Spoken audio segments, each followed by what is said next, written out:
Dostlar, Play Market'in uçup ketip olsa yine qaytarışını öğretemem. Yine Play Market uçup taşladım. Yok.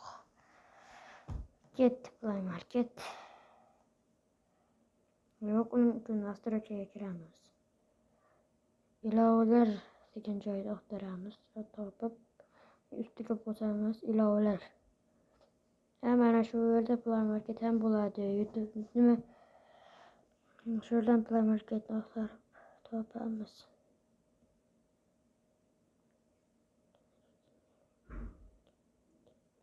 Tepede qolib ketibdi.